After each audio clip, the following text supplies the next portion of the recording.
Hello guys, welcome to my channel. Paano matuto mag-English 101?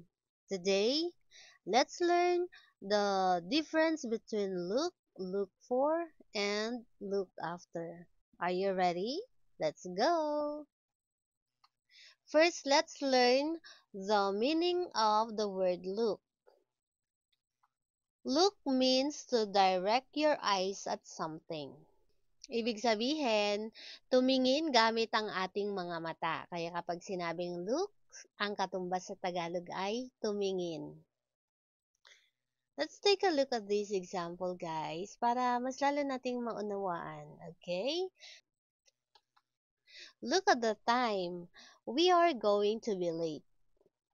Ibig sabihin, tignan mo ang oras, malilate na tayo. Next, another example para mas lalo natin maintindihan. Next. Look at me when I'm talking to you. Look at me when I'm talking to you. Ibig sabihin, tumingin ka sa akin kapag kinakausap kita. Again, kapag sinabing look, ang ibig sabihin sa Tagalog ay tumingin. So, look for is a phrasal verb which means to search for something or someone. Ibig sabihin, maghanap. Okay? Maghanap ng isang bagay or isang tao. For example, I am looking for Jenny's phone number. So, ginamit dito guys, yung phrasal verb na look for. Ayan, I am looking for. Okay, I am looking for Jenny's phone number. Sa Tagalog, hinahanap ko ang telephone number ni Jenny. Another example, I am looking for a job right now. Okay, I am looking for a job right now. So, yung look for, nandito siya. Looking for. Okay? Naghahanap ako ng trabaho ngayon. Yun ang ibig sabihin niya. And the last one, look after. Look after is a phrasal verb which means to take care of someone or something. Sa Tagalog, ang ibig sabihin ay mag-alaga or magbantay. Let's take a look at this example, guys. She looks after her little brother when their parents are at work. Ibig sabihin, inaalagaan niya or binabantayan niya ang kanyang nakababatang kapatid kapag nasa trabaho ang kanilang mga magulang. Kaya kapag sinabing she looks after, ibig sabihin ay binabantayan niya or inaalagaan niya. So, sa sentence na to, ang katumbas ng look after ay inaalagaan or binabantayan. Another example, can you look after my dog while I'm away? Ayan. So, pwede mo bang alagaan ang aso ko habang wala ako? Again, pag sinabing look after, ibig sabihin ay mag-alaga or magbantay. Dito, ginamit dito yung look after, ang ibig sabihin ay alagaan or bantayan. Madali lang, di ba? So, ngayon, meron tayong mini quiz. Meron kayong part 1 and part 2. Sa part 1, 1 to 10 lang. Okay? So, dito guys, sabi, multiple choice yung ating part 1. You have to choose the correct expression. Look, look for, or look after. So pwede ninyong i-pause ang video para makapag-isip kayo kung anong tamang sagot. Pwede rin kayo magsulat, guys. So, it's up to you. But, for now, I'm going to give you 3 minutes, okay, to think of your answer, okay?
Time's up! At ito na yung ating tamang sagot. So, pinagsama ko na siya guys para mabilis ninyo makita kung ano yung tamang sagot. Okay? So, ito na guys yung ating Tagalog-English translation. Ayan. So, nilagay ko na dito guys yung tamang sagot at saka yung pagkakatranslate na rin sa Tagalog. Dan sa ganun guys, sa mga beginner na nag-aaral ng English, pwede ninyong i-screenshot to guys. Dan sa ganun, kapag may time kayo guys, ayan, pwede ninyong basahin gamit yung cellphone ninyo. Okay? So, number 1 tayo guys. Pwede bang tumingin ka sa pisara at basahin ang pangungusap? Can you look at the board and read the sentence? Next, hindi ko mahanap ang susi ko. Nakita mo ba ito? I can't look for my keys. Have you seen them?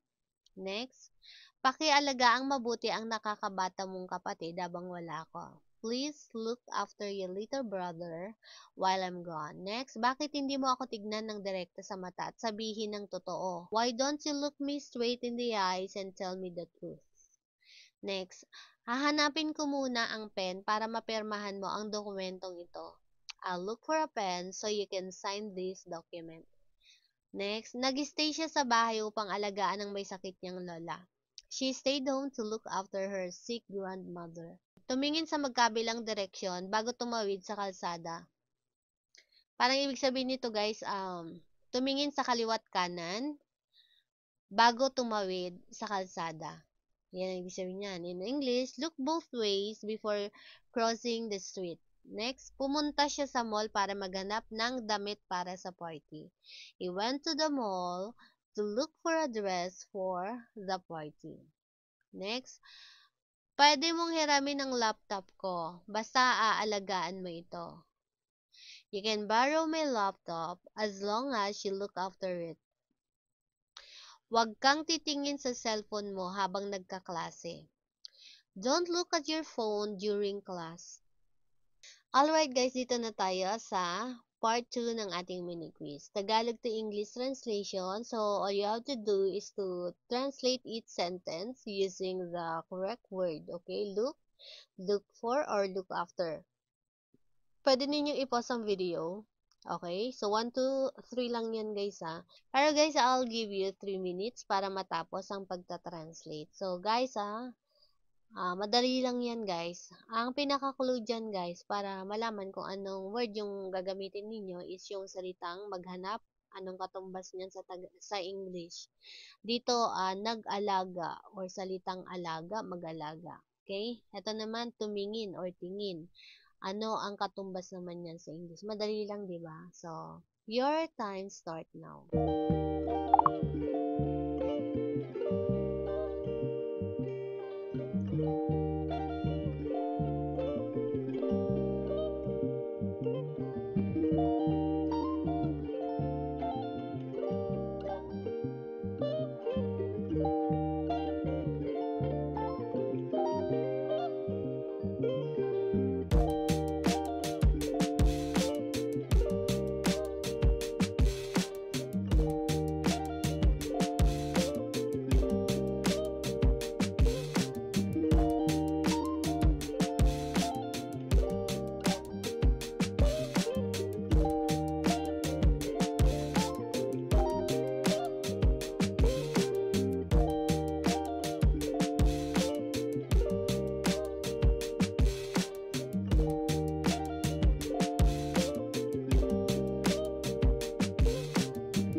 So, dito na tayo guys sa tamang sagot. So, sa number 1, pag sinabing tara, maghanap tayo ng magandang kainan.